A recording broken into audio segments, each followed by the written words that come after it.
Welcome back, and it's time for the Data Dive, that magic moment each week where we break down some special numbers and explain how things really, really work. And it's tough this week because on our panel we have a couple of data nerds who might challenge our numbers, but I thought you might like to know how much can you really get out of a first presidential debate? What's the range like? So first, let's set the stage. Last week, our Fox News halftime report polling average, there it was, September 18th. Hillary Clinton is up 2.6 points. But then let's see this week. What's our new number? And we see there, ta-da, she's up 3.6 points. They both went down in an average of actual polls of delicious Slim Jim, but she went down less.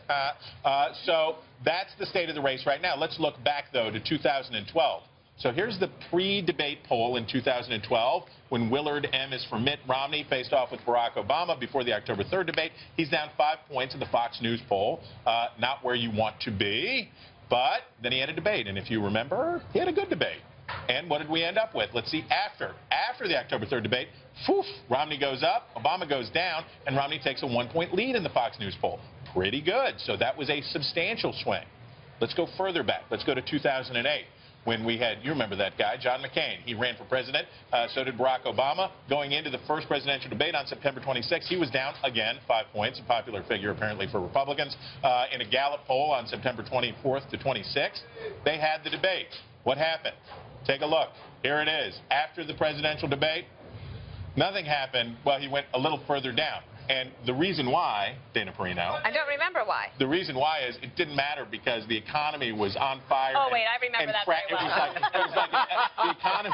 The economy was like an El Camino on fire full of manure smashing through the front window. I was going to go to a hypnotist to see if those 2 months could be erased from my memory. And so nothing happened as a result of that because nothing could save John McCain at that point anymore. Wasn't that around the time that John McCain said that he didn't know much about economics? I don't know a lot about economics, but it'll probably be fine.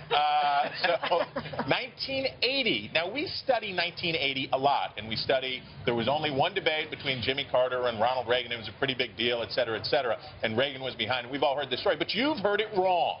You have heard this story wrongly, that the one debate and he won. Here's what you didn't know.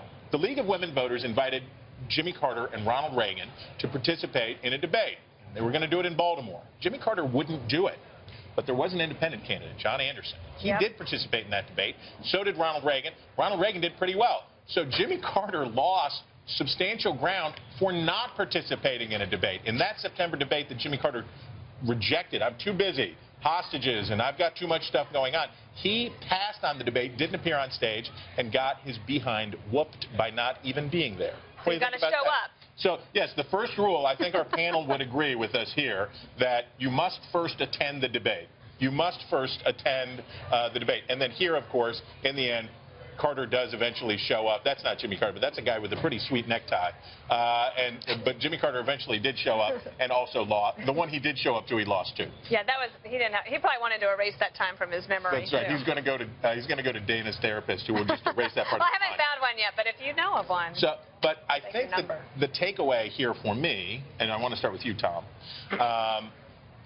This year looks a lot more like 2012 than it does in 2008. In 2008, the cake was pretty baked at this point. There wasn't much slack in the line.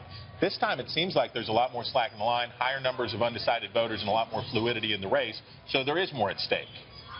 Yeah, I think so. I mean, in part, that's because the people really don't like the choice that they're facing. I mean, they really don't. Even though, 90% of Clinton voters say they're locked in, 90% of Trump voters say they're locked in, and the universe of persuadables is seemingly smaller.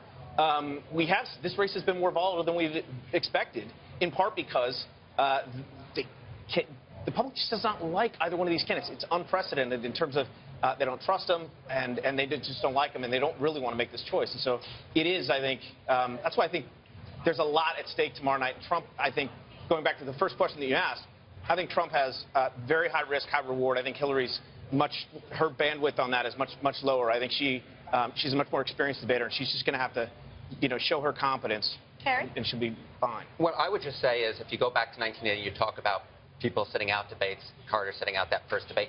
This year, we have Gary Johnson and Jill Stein not taking part in this first debate because they didn't reach 15% of the polls. Right. And if you look at who their voters say that they would prefer as their second choice, it tends to be Hillary Clinton. So it could merely be that Clinton wins this debate by Johnson and Stein going down in the polls and their support transferring over to her. Missing a fame nugget. They're missing out on the key fame nugget.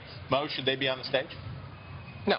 No, I mean, yeah, get out of here. Neither You're getting your Long Island on out here. Neither Like, get out of of here. them What are you is going to talking win. about? I mean, I have tremendous respect for them for just putting their hats in the ring, right? Right. It's hard to do that, particularly if you're not one of the two major parties. But at a certain point, the reality sets in. They're not going to get to the electoral number.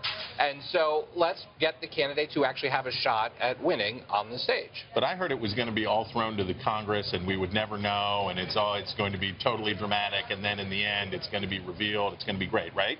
Sure, that sounds about right. Why not? That's kind of what I'm going for.